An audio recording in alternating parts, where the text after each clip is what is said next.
Welcome back. As we have during his self-isolation, joining Mayor John Tory via Skype because there is a lot of developments when it comes to what's happening in the city. Good morning to you, Mayor. Good morning.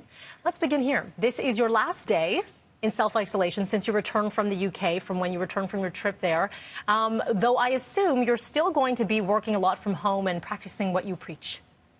Yes, I think that's very important because, again, I'll be free to do anything I want. And I guess, you could smile and say to yourself, well, there's not much to do in the city. There's nowhere to go. I maybe just will step outside for a walk or even go for a ride on the elevator, which I haven't done for 2 weeks. But, after that, I will be going to the City Hall each day and spending some time there in some of these briefings that I haven't been able to participate in personally. But otherwise, I would intend to work from here because I want to set the example again of saying that you can do it, that you should do it wherever possible. And if I am saying that to people, then how can I not be doing it myself? So that's what I'll be doing. Absolutely. I want to go right to a tweet, actually. We put this out to our viewers on what they are wondering about. And it's about enforcement. A lot of people are asking questions about putting measures in place to fine travelers who are maybe returning home and then they go to the grocery store, or those who are gathering in big crowds. This specifically coming from one of our viewers named Jesse. Is there more discussion when it comes to possible penalties? Well, yes, enforcement generally, we spent quite a bit of time on our emergency conference calls this morning talking about that, because there's no point in having, these orders issued if people are going to flagrantly disregard them.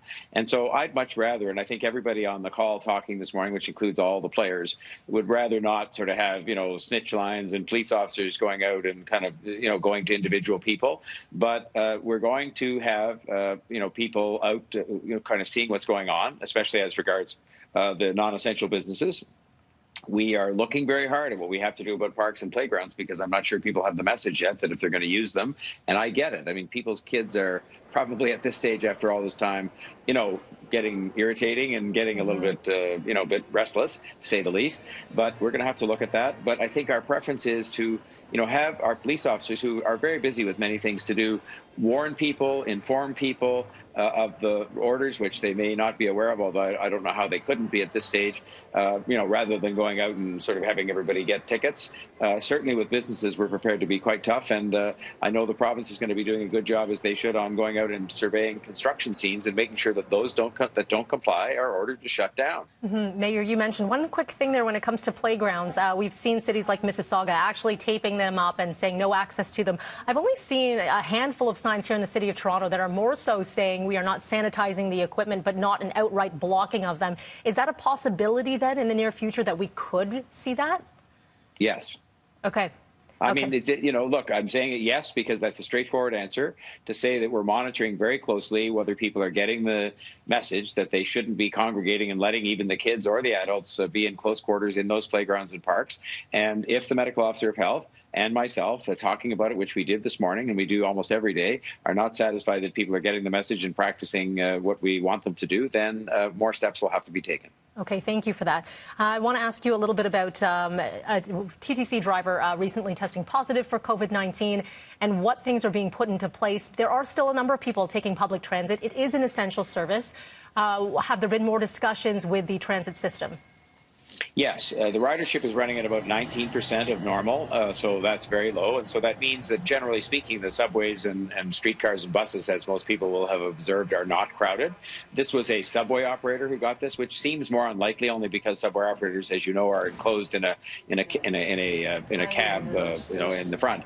So, what we have done, of course, is to follow up by allowing TTC workers to wear masks. We have eliminated front door boarding so that those people aren't close to the operators. We have stopped the use of tokens so that they don't have to pay at the front.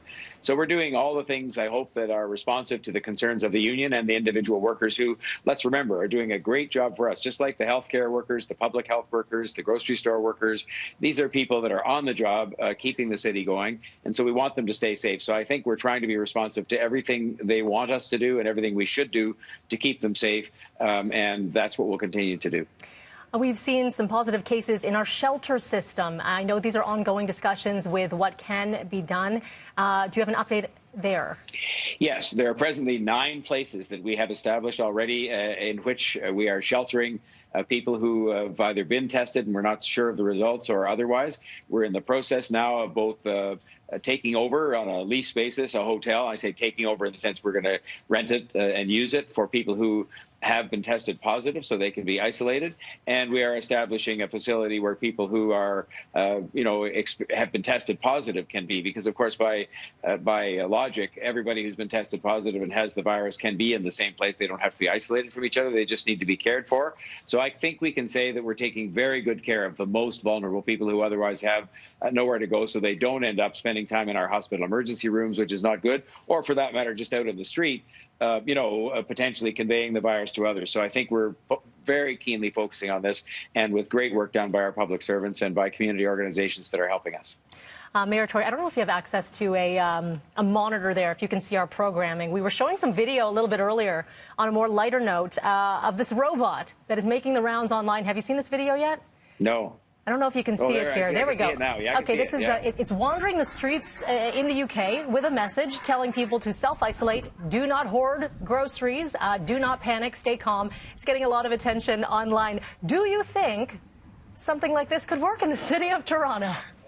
You know what? Of course it could, because it's novel. People pay attention to it. They smile. And, heaven knows as well that we need a few things to smile about these days. And that kind of thing makes people smile because it's kind of unusual. So if there's one available, somebody can let me know, and we'll maybe have it patrolling the streets of Toronto in that kind of friendly, benign, informative way. But people should follow all of that advice from the robot, or from me, or from Premier Ford, or from the medical officer of health.